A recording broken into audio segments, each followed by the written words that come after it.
Appreciate all your hard work. So we'll continue to have fun today. We'll have an open bar later during the panel, and again, just have a good time with prizes and networking. So I'm very honored for our keynote speaker today, and it's always a treat when we have a woman keynote speaker at the podium because I work really hard to try to find we have amazing men that represent our keynote speeches, but it's very hard to find women to come up and do our keynote. So we're excited to have Jessica Hoffman.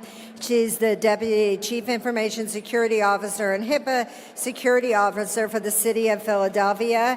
She is a certified system security professional with over, if I could ask everyone to, we have a half-hour break after this, so you guys can resume your talking after this. But we do have a virtual audience, and I have about 200 additional people watching virtually. So if we could quiet down the room so our virtual attendees can hear, if I could respectfully ask that, I appreciate it. So again, if I can ask the staff, please do not pick up plates from here on out. Again, I can't have plates picked up until after we finish our keynote. We'll have a half hour for the staff to clean up. So again, Jessica Hoffman is a CISSP with over 15 years of information technology and cybersecurity experience in both the government and private sectors. The majority of those years, I'm still hearing a lot of noise in the room, and for the respect of our virtual attendees, can I please respectfully ask everyone to halt all conversations so our virtual attendees can hear and so everyone else can hear. The majority of her years have been in audit and compliance. Jessica has dedicated her career to safety, privacy, and of millions of America's personal identity information, protected healthcare information, and federal tax information. She's a professor at Harrisburg University and the Pennsylvania State University. She's received a BS in Computer Information Systems, MS in Instructional Technology from Bloomsburg University. She's a member of the various organizations promoting mentorship with DEI with cybersecurity, also a national speaker, serving currently as the Deputy CISO for the City of Philadelphia. And she likes long walks on the beach, which don't we all? So today she's going to talk about a very, very important topic, emotional intelligence. Does your cybersecurity leadership have it? So everyone, let's give a very warm welcome to Jessica Hoffman.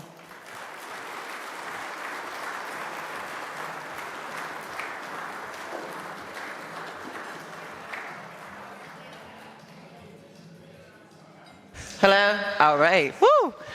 Good afternoon. Where my song at? Good afternoon. Good afternoon. Turn it up some more. Things are going great, and they're only getting better. Yeah, I put them on, okay? They're prescription, all right? They're better than I wear them at night, okay? Things are going great, they're only getting better. Well, thank you for having me. Y'all are a beautiful audience. Good evening, good afternoon. Welcome, welcome. I'm so excited to be here. I am the Deputy CISO for Philly. I'm so excited. I'm going to talk a little bit about that. Please don't record me because I might get fired, okay? Please, okay? We got a new mayor. She's good. She's tough. So we're going to talk about emotional intelligence today. How many of y'all know about emotional intelligence? Ooh, how many of y'all have it? Okay. Honesty, transparency. I love it. I trust you now. All right, and then we're going to do a little twist about your habits, all right? So I'm guessing there's a mix of people in this audience. I bet there's a lot of salespeople around. Yeah, we got some leadership folks. All right, cool. So where's Manir at? Okay. All right, I see Gijo works with me. We got Molly. It's a good crowd, good crowd. All right, let's get started.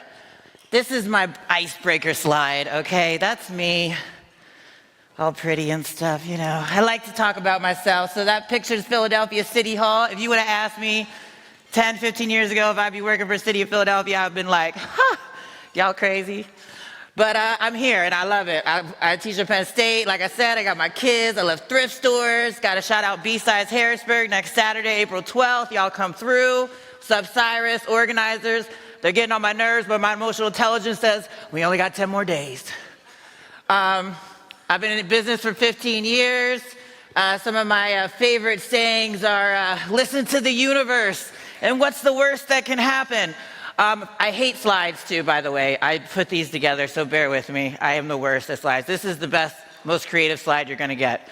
I am an Army brat, and I say that because I moved around a lot, and moving around so much, I think that's really where I got my emotional intelligence and emotion EQ from as well, because I had to assimilate.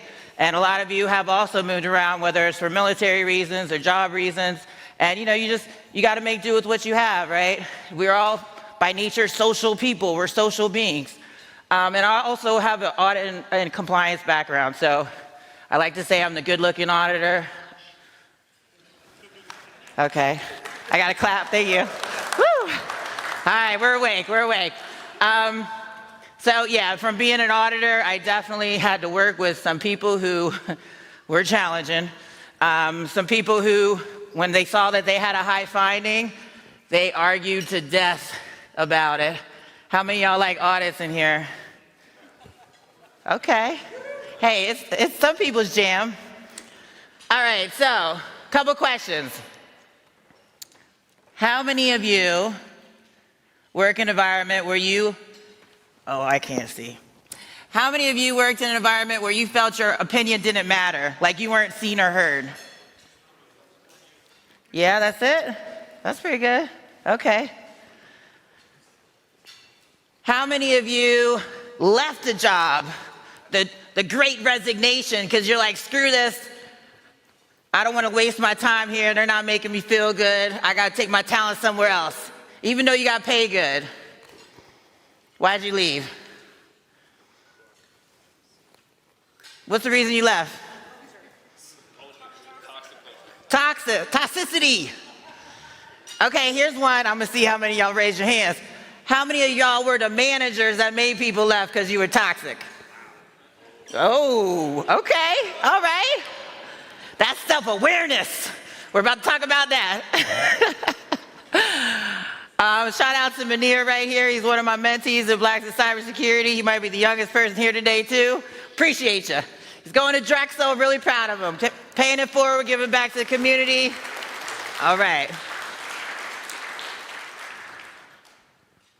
Let me see. All right, emotional intelligence. A lot of y'all say you already know what it is, but we got a definition here. The capacity to recognize, understand, and manage our own emotions and to empathize effectively with the emotions of others. So what does that mean? So from a leadership perspective, I was really toggling with this topic because there's so much we could talk about, right? I'm a big fan of like atomic habits and essentialism, no fluff. Oh, what's up, Jared? No fluff, right? I'm a straight shooter person, if you can't tell. I'm also an extrovert. That don't mean I like everybody, but we'll get along. It's cool. Self-aware, right? Of you too. But emotional intelligence, there's 5 different steps. And by the way, we're going to talk about this in a second. This isn't anything new, right? If you're an effective leader and you've been in leadership for a long time, you've been doing this without even having these definitions more than likely. What I'm so excited about right now is that cybersecurity as an industry has changed so much from like just focusing on the tech, logical security or even physical security and operational security. Now we're looking at the psychology behind it. Like there's cyber-psychology. How cool is that, right? Understanding why do these people click on these phishing emails when they know that there is no Nigerian prince who has money for them? After all those hours of training, why are they doing this stuff, right? We're analyzing now, we're getting into it. I think it's just so fascinating that now we're taking a step back. So we got the tech, we got the tools, the workforce, we're working on it, right? We know we have a shortage there. But we're stepping back and the human factor, why? We all know the human is the weakest link. So self-awareness, self-regulation, motivation, empathy, and social skills. So self-awareness. How are you feeling about a situation? So let's give an example. So somebody will do something. I'm not going to get super techie on this because I'm not really super techie. I let other people, smarter people, do that. But we have a situation where we have a potential incident, right? Self-awareness, it comes through. What's the first thing? Everybody's going to be like, oh my gosh, this guy is falling. What do we do, right? As a manager, we're self-aware enough to know we need to keep calm.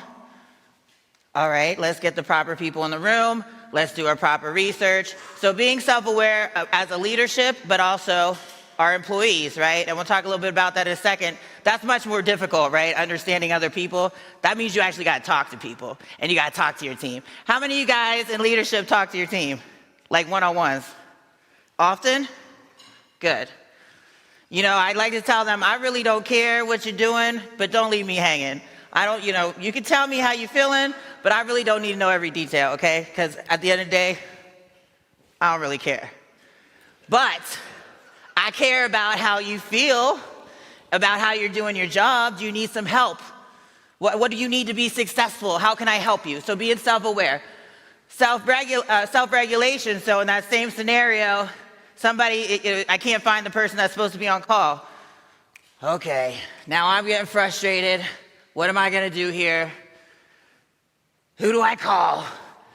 But I need to still stay calm, right? So I know myself, I know how I need to regulate my feelings because as a leader, what I do directly impacts my team. And I really got into this topic because when I started in Philadelphia, there was just a lot of turnover. And I love the city of Philadelphia. I have a fantastic team. We have a fantastic mission. The 6th largest city in the world. I mean, we're doing meaningful work. And those of you who are in this room that I know in Philly, I know you feel the same way. But when I started in Philly, there was a lot of turmoil going on, a lot of turnover, and it was apparent with the team. So I had to step back and think, how do I repair this? And to be completely honest, I had to get rid of people because that toxicity, it's infectious. Just like from a leadership perspective, being self-aware, regulatory, and motivate. I needed to motivate my team to fulfill the mission, right? And I couldn't do that if somebody bad apples in the corner always complaining about stuff, right? And I'm not saying I enjoy, sometimes it is what it is. This is how I say it. I'll let you go because there's another opportunity waiting for you. I don't want you to lose out on that opportunity because you're wasting your time here with me, okay? But getting back, see, I like to talk. And that's why I don't like slides, but we're going to keep it together. Self-awareness, self-regulation, motivation, empathy, social skills. So Tammy was talking earlier about empathy. Empathy is so important, right? And I just said you don't have to explain yourself, but I didn't really mean that. I want you to talk to me. Let's talk it out, because how can I help you, like I said? And I was giving a talk a couple weeks ago, and the gentleman I was speaking with, he was like, that's interesting that you as a CISO would say, how can I help you, when normally people in my position would say, how can you help me? But that's not good collaboration. That's not me showing you that I see and hear you, right? That's not me being self-aware that you need me to understand and value you as my team member, whether I'm in your leadership or we're peers or we're colleagues or we're friends. And all of this stuff with emotional intelligence and emotional quotient, EQ, this is not just about leadership or about workforce. It's also about your home life, right? And we'll get to that in the next slide. And then ultimately, social skills. We'll talk about that. As a leadership, again, I got to talk to everybody. And the gentleman who was presenting earlier, the last slide, he was talking about, it's hot up here. That's not what he said. They're really prescriptions, so now I can't see anything. Hold on a second. Oh, my goodness. The gentleman that was up here before was talking about assessing risk, implementing security controls, and testing them. All the stuff he just said was absolutely true. So as a CISO, and for the city, I got to work with all these departments. Half of them don't know anything about cybersecurity. I don't have enough resources. I don't have enough money. I don't have enough all of that, right? So social skills are very important, but it really starts from the top. I got to understand the departments. I got to understand how to motivate them.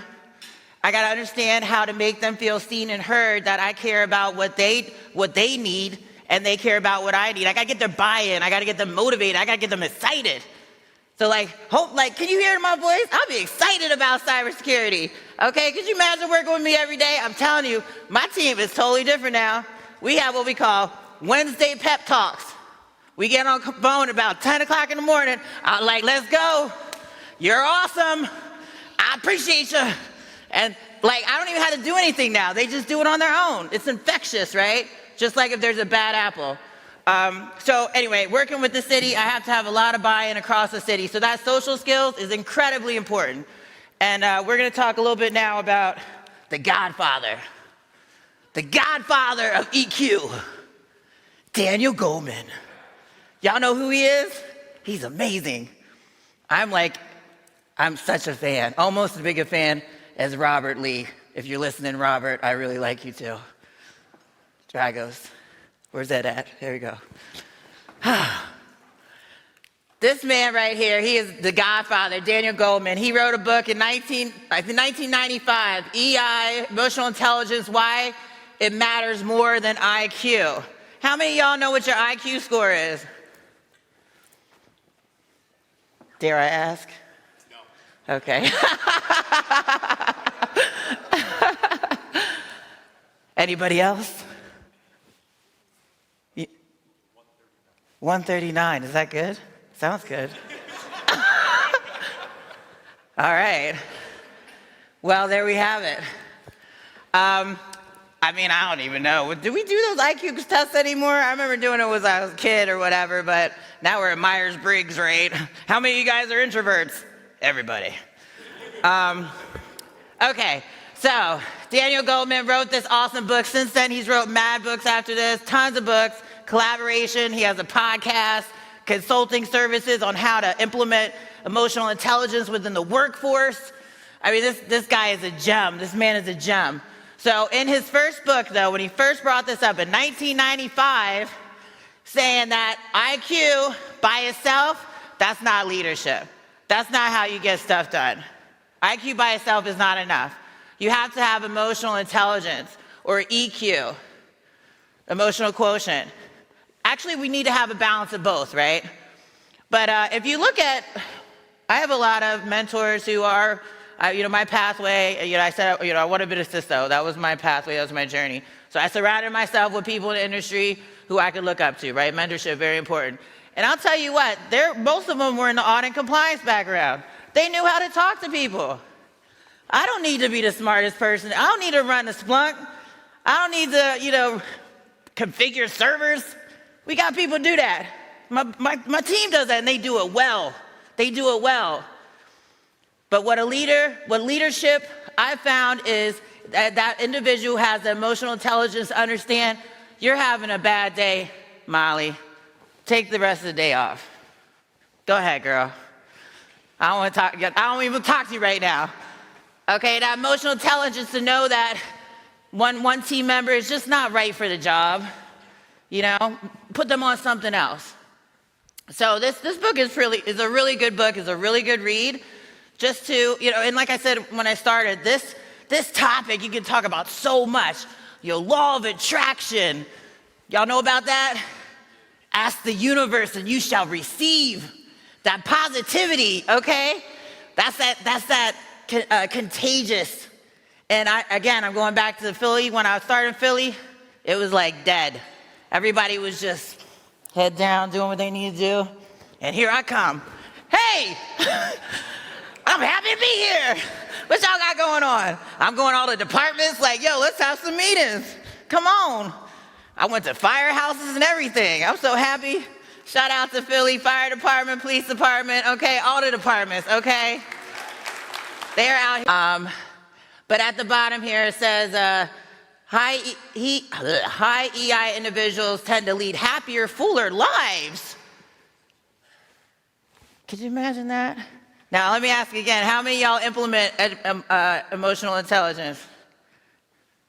I think more of you do than you think. What's your name? John. Joe. I like you, Joe. Where are you from? South Philly. All right. Thank you, South Philly in the house. All right. We're going to connect, Joe. It also helps them thrive in diverse and rapidly changing environments. So when I said I was an Army brat and I moved around a lot, so I was like a chameleon. I was like every other year, I was at a different school, going through grade school. I hated it. I was like, Mom, why are you doing this to me? And now I was like, thank God I didn't live in South Philly my whole life. I'm just playing.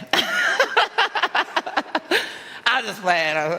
Insert some other city there. But we know in our cybersecurity environments now, in the world in general, we don't live in a Stepford Wives environment. It's not one person, one car garage, all that stuff. We are in a very diverse world, and cybersecurity, especially globally, where a lot of you probably work globally, literally. So we're dealing with people in different time zones, different cultures, different religions. We have different genders, different pronouns, different backgrounds, public and private sector, and I've worked in both, and they are very, very different. Very, very different from public and private sector. Ageism, sexism, all the isms. I mean, we're more woke now than we ever have been, and some people don't want to open up to that, right? And, emotional intelligence isn't something that you're born with. We have to actively work on a work in progress. So just because, you feel like you're a little shady right now, we can work on it, And one of the studies that Daniel Goleman is doing is actually, and I think it was with Harvard, it's for how to implement emotional intelligence within an organization, how to make an organization overall emotionally intelligent. Because emotional intelligence is being intelligent about your emotions. So we know what we're feeling, and I'm not just talking about negative. I mean, we have all emotions all the time. It's ridiculous. You men too. Don't act like it's just the women. Everybody has emotions. How many of y'all, when you get really upset, you just shut down and don't do nothing? Yeah, I know everybody does. That's why I said take the day off, Molly. Go ahead, girl. I know you're not going to work anymore today. You're going to be thinking about that text you got or whatever. All right, so this emotional intelligence, absolutely understanding how you can implement it with the self-awareness, self-regulation, motivating others and yourself, empathy for others, and social skills, wrapping that all up in social skills, absolutely will help you guide your team into a successful future. And how do we do that? It's going to take time. So going back to Philly, when I started, everybody head down. Now, I got the one lady who never talks, never smiles. She laughs all day long when we on a call. And to me, I see that warms my heart, because that means she trusts me. She's opening up to me. She believes in me. She believes in us, our mission.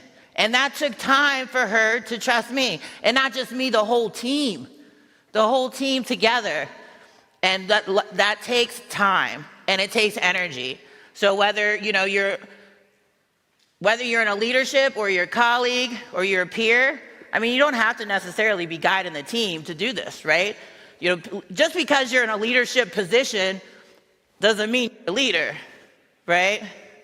And we can argue that those people in those positions that are leaders that aren't are detrimental to the mission of the organization. And that's why people are leaving. That's why there's a great resignation. Why are they in a management position? I see you, Munir, my man. All right. Yes, Godfather, Daniel Goleman. Check him out.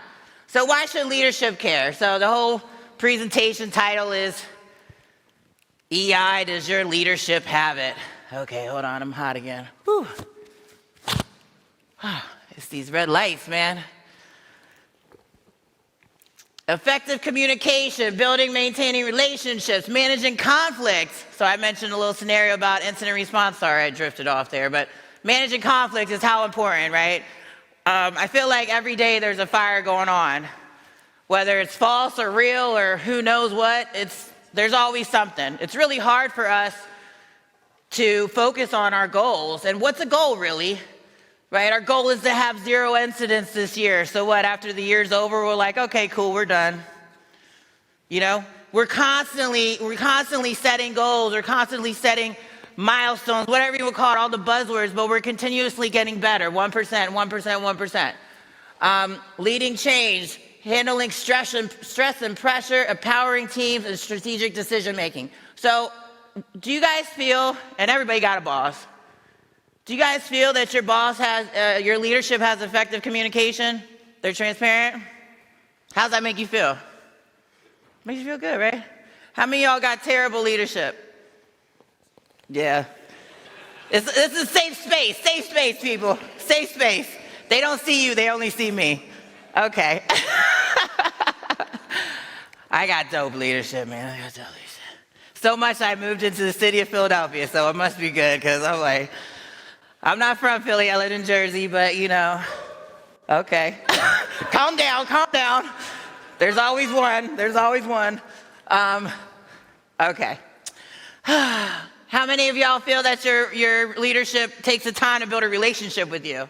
I know you said you talk with your team, yeah? How's that make you feel? How about those of you that don't have that? Nah. So as leadership though, all that being said, you know, I'd like to challenge you guys to think about not just your own emotional intelligence and your emotional quotient, but those folks around you. Because let's be honest, people, life is too short. Don't waste your time in a job or a place that is not appreciating you. And with the deficit right now with cybersecurity professionals, I know it's hard out there to find a gig, even, you know, with the, how many is it, 300,000 open positions now for cybersecurity, even though I know it's still hard out there, but you know, I challenge you to like really think about how you as an individual are self-aware and how that trickles down into your teams, into your to your projects, to your family, to your life. How are you regulating that? How are you motivating yourself for your core beliefs, right? That's, you know, that can get down really into that's like drawing a line in the sand, like, you know what? I have a lot of things on my plate right now. If you want me to take on this other task, you're gonna have to tell me what to drop. Versus some of y'all will just take on everything and do a shoddy job across the board.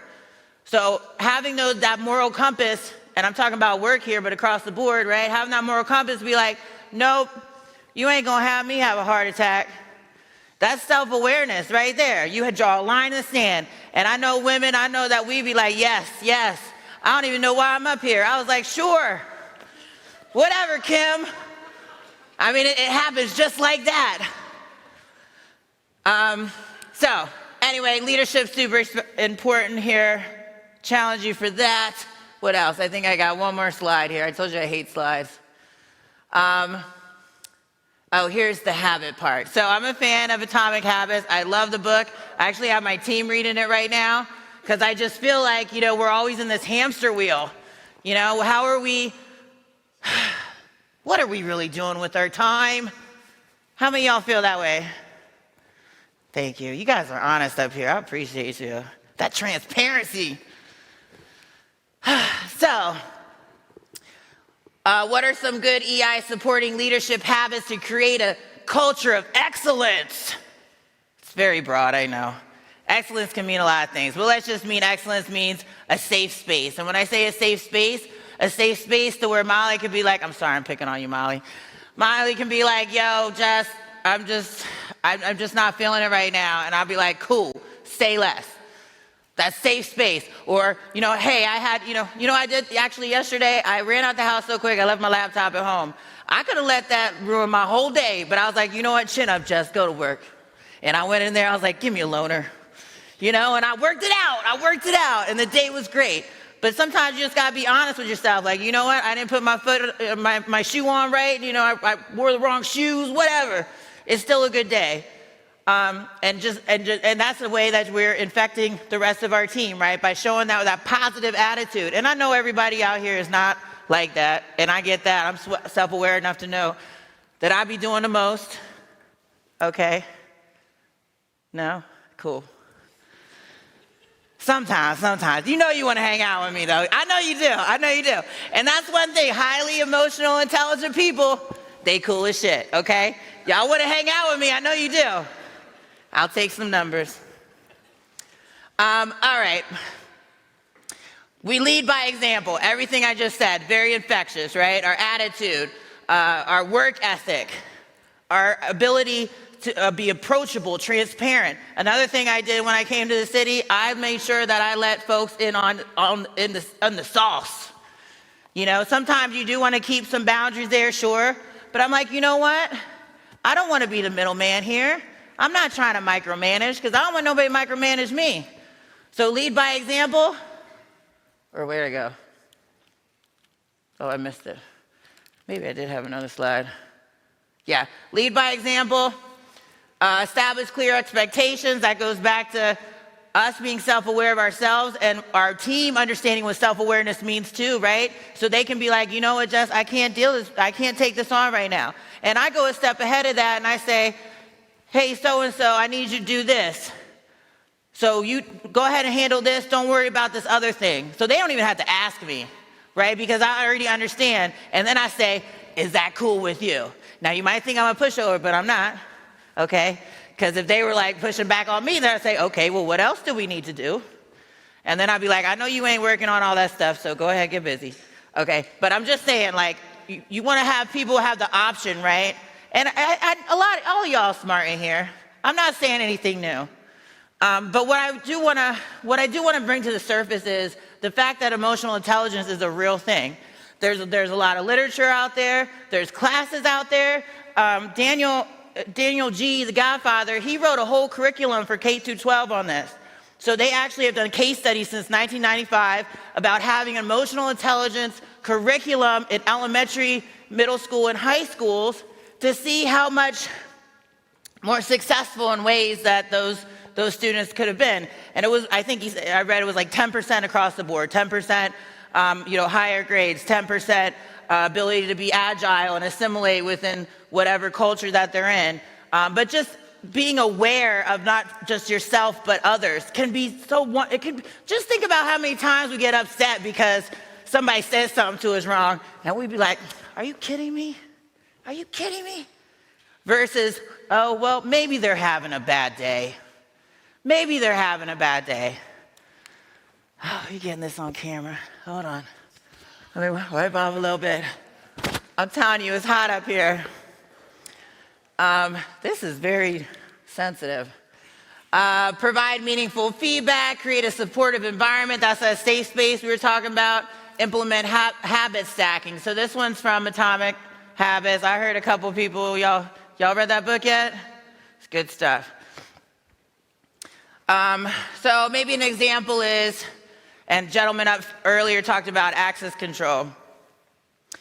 Now we know that's like the number one, that's the number one way that the adversaries get in, right? Poor access control on every single level possible. And as an auditor, I can tell you right now that was like, hands down, your Active Directory sucks, period.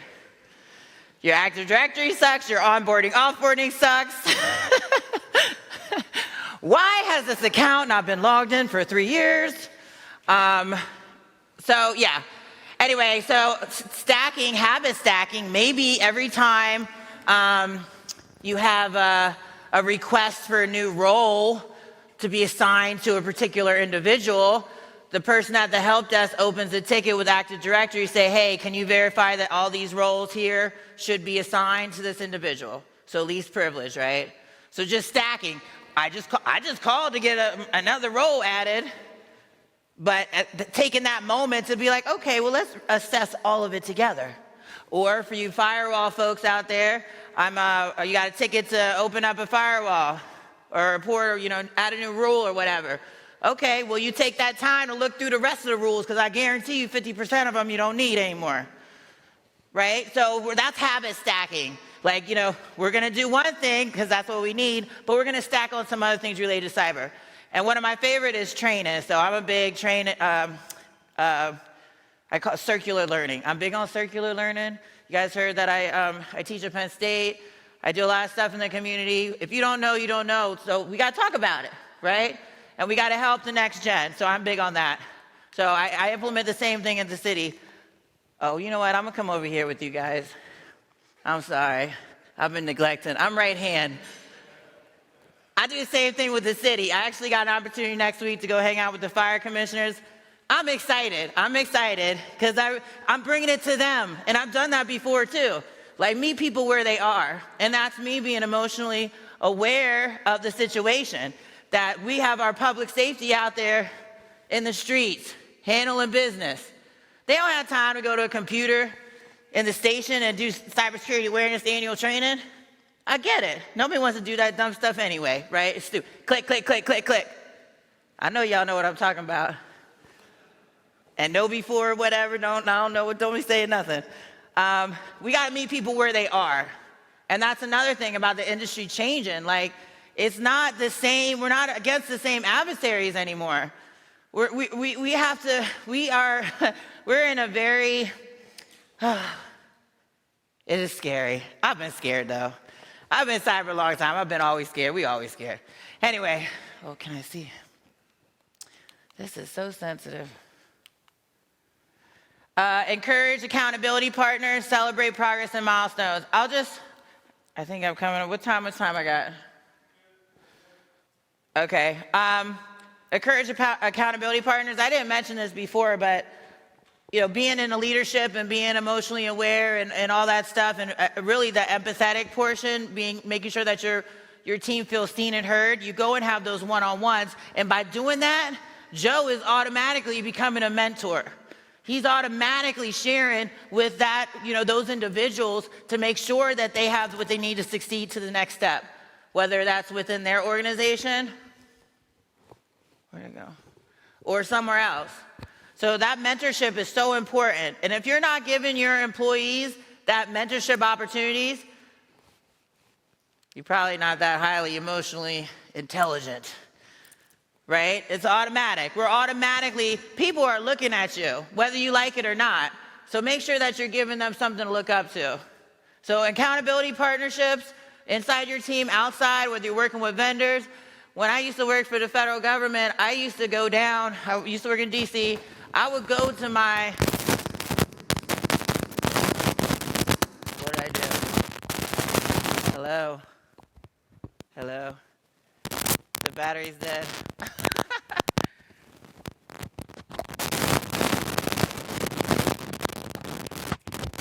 I can be really loud, but, testing. Oh man, I'll just get started over there, left side, I'm sorry. Can I do this? Oh, I hate these PowerPoints.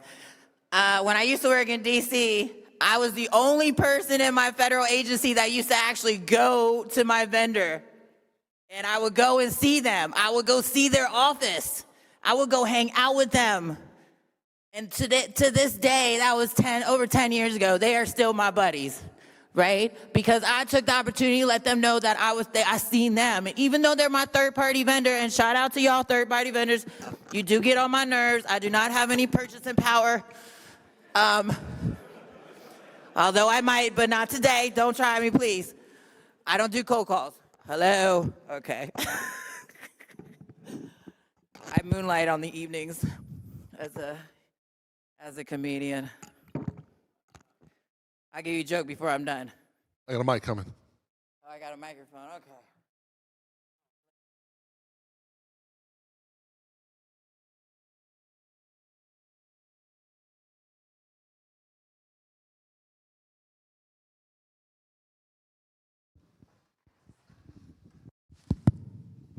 Hello? There we go. All right, we're back. Oh, I like this. I feel like I'm on a game show. You get a job, you get a book, you get a Splunk. Oh, now I forgot what I was talking about. I don't put the clicker down and everything. What's that? Third-party vendors. Oh, yeah. We're all people here. We all work together. That's why that relationship, cultivating, maintaining relationships, the best time to have a friend is not when you need them. The best time to have a friend is not when you need them. And that includes all of us. Don't call me when you need something. You better be there for me the whole time. You know what I'm saying? Where's the clicker at? Okay. I don't know. All right. I had a good quote. Where'd it go? Oh, here it is. Here it is. Shout out to the AV team all the way from California. We appreciate you guys. Woo. Okay. Managing conflict, being calm, cool, and collective. What is this? Oh, this is a different slide. Oh, my goodness. All right. I think that was it for that. Accountability partner. I do a lot of that, too, because I have some team members, and I'll just put it out there. They're very challenging. You know what I'm saying? It is what it is. I love them, though. So I recognize that, so I make sure that I pair them or I put them in opportunities where they can be successful. Going back to that, what do you need to be successful? So I'm emotionally aware enough and motivated enough that I care about your success, that I'm going to put you in places and spaces that you're going to be successful. And this sounds so like, I don't know, to me, I'm like, doesn't everybody know this stuff? Duh. Doesn't everybody know this? But like I said, when I love my position right now. And I will tell you, this has been the most challenging position I've had thus far. And I was an auditor. I was auditing NIST 853, Rev 3, 4, and 5, okay? Anybody know what that means? I was stressed, okay? I literally worked with people that I gave them high finance, and I felt like I needed to have a bouncer walk me to my car. Okay? They would hound me over that, all right? And I get it. But at the end of the day, we're all in this together. I'm your trusted advisor. I'm the trusted advisor for the citizens of Philadelphia, for the workforce of Philadelphia. Don't put me in a category, and y'all shouldn't be either. We are trusted advisors. And with that comes responsibility. And one of those responsibilities is to lead by example and all that stuff, too. This is just a couple scenarios I was thinking about too, as far as, or just where we could implement emotional intelligence in cybersecurity, because we are at a cybersecurity conference, right? So we're sticking to the task, sticking to the topic. I love cyber. I'm excited about cyber. It was the best career choice I ever made. Shout out to GRC folks, but absolutely hands down, being in GRC made me who I am today in my career. Because I can talk to anybody on the firewall team. I can talk to anybody in platform engineering, servers, Active Directory, multi-factor, Azure, cloud, AWS, physical security, because I had the opportunity to assess all that in big, small organizations, whatever type of data. So crisis management, staying cool, communication, collaboration, respect. I respect you. I might not agree with you, but I'm gonna let you talk. How many of y'all good listeners? Really? That's a lot. When I say good listener, I mean actually listen and not be thinking about what you're gonna say while they're still talking. Y'all still good listeners? Okay, that's good. You know you're a good listener when you wanna say something while they're talking, but by the time they're done talking, you forgot what you wanted to say. That means you were listening. That's a little metric for you. User awareness and training, I mentioned that too. Oh yeah, I forgot to tell you a story. I get to hang out with oh no, I did. I'm meeting them where they are. So very important to understand who your workforce is. Leadership, risk, and management. This is near and dear to me because, like I said, being in audit and compliance, there's findings for HIPAA, for IRS, for CGIS, for state data, PCI, right? I can't fix all that. Y'all know in security, we're accountable, but we're not responsible. I can't patch those servers. I can't delete all or archive or disable all those Active Directory dormant accounts, but I'm gonna tell you about it and you better do it. How do we get them to do it? Not by saying it like that. How do we get them to do it? Well, let's talk about it. Why did we get here in the first place? So that's where you put on your little empathetic, oh, how can I help you? Let's fix this now. Ethical decision making. This is super important, me being the HIPAA security officer as well. I mean, and you guys know, when you get those questions on the exams, they're like, what's more important? You know, the fire is burning, what are you gonna do? You're gonna save the stacks of money or in the stakeholders in the product, or you're gonna save the human beings? The answer is always the human beings, okay? I was listening to that book, Essentialism. Great book. Y'all check it out. I'm telling you, cut out the fluff in your life. Cut it out. Cut it out. Being self-aware. Do I really need to be here? Okay, all of this stuff comes together. But ethical decision-making, in the Essential book, they were talking about the Johnson & Johnson. There's a contamination like 20-some years ago, 30 years ago, I don't know. But it was like $100 million or save people. And they save people. You know, that's good. Good for them. I mean, I don't think it's really a choice, but whatever. I'm going to leave you guys with this quote, okay? And I love this quote. I saw this on LinkedIn. I reshared it. I sent it to my whole team. I quote it all the time. What happened? Oh. I usually paraphrase it, but it doesn't make sense to hire smart people and tell them what to do. We hire smart people so they tell us what to do. And that's exactly what I'm doing, because I ain't trying to work hard, okay? I'm in my career where I'm going to train you up, and you're going to do it, and we're going to work together on this. So just wrapping it all together, being self-aware enough. Don't hire people to think that because you think that they're emotionally intelligent, because we all know that we've hired people who their resume looks good and they suck. Real talk. But take a chance on those folks that maybe their resume isn't amazing, but in the interview they were teachable, they were approachable, they were likable, had good communication, and those are the ones that you can really teach and train up to be highly emotionally intelligent and individuals within your workforce. Thank you.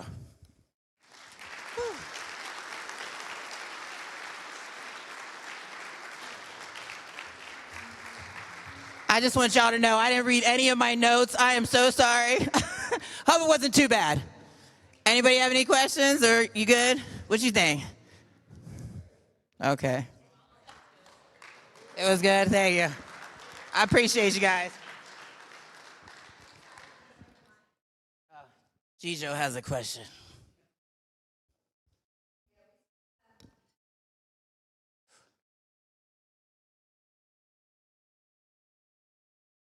Connection between emotional intelligence to happiness, positivity, and What's the difference between it? no, what's the connection between them? What's the what? Happiness, positivity, connection to emotional. What's the connection? Yes. Well, Gratitude. That's the word I was. huh? Gratitude. Gratitude. Okay, you sound as gratitude. We are very thankful.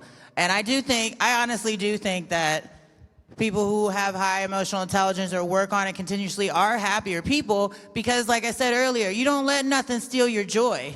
You understand that maybe that person's had a bad day. Or, you know, one of my favorite thoughts are, and I'm not gonna go into it, but sometimes that traffic is there for a reason. So when we're emotionally intelligent, we learn to accept things for how they are, and we are able to pivot and be agile.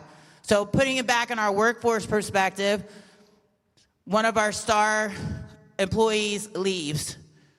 You know, your first thought is an F word, right? But you're like, you know what? Happy for them. Let's move on.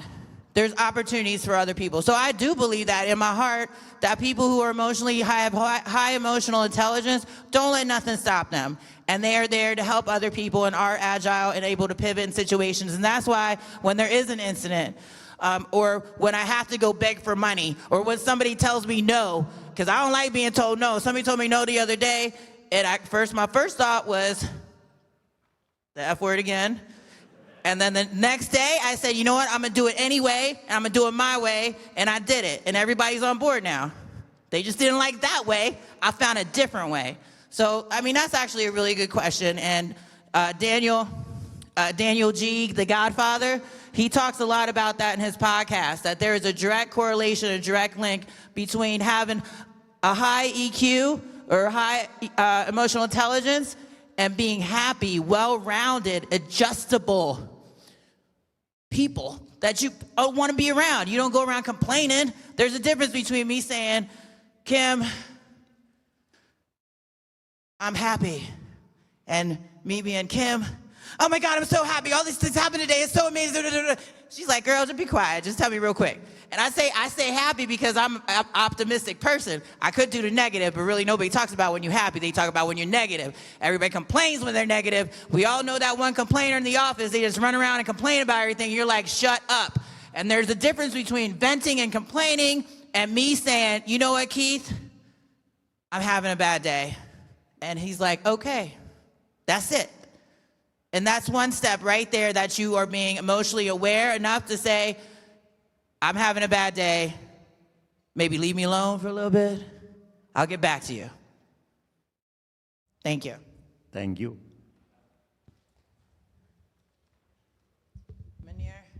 All right, coming your way. Hang tight so our virtual attendees can hear. My question is, how do you deal with leadership that has a very high IQ but very low EI, and you're trying to make the relationship work for the better of the job? That's a good question. I appreciate people like that because I'm actually the opposite. I have a higher EQ and a lower IQ, and I know that about myself. So personally, I appreciate that. So first of all, I'm self-aware enough to understand the difference there. And so honestly, I try to play on strengths and weaknesses for both of us. So if I know that, I know I'm not super techie, I'm not in a wheeze, I'm the one who's out there motivating, getting money, doing strategic plans, assessing, risks, understanding the stakeholders and actual impacts. I'm doing that kind of stuff. I'm not in the weeds there as far as all the tech stuff. And to be completely honest, just being, having a high IQ and being super techie, that's not necessarily good for the organization either because we don't work in silos. You work in a team. So you're gonna have to talk to somebody. You're gonna have to express what you're doing to somebody in a way that, you're being productive. So, that's a great question, Munir. I think that differs based on the scenario. But first, I would say understand where you're at. And then that communication. And that's what makes this, what's a good word? It really all comes down to communications. I read somewhere, if you don't like your boss, just get their resume and post it out on LinkedIn. Maybe somebody else will pick them up. That's not my official response, but, oh yeah, I forgot to tell you guys a joke.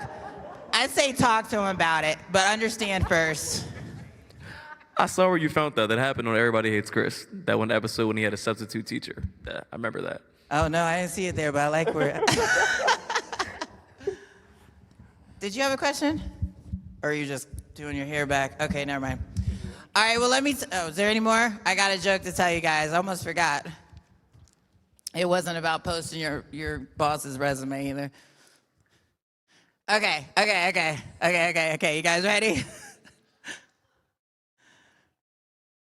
How did the hacker get away from the FBI? He ran somewhere.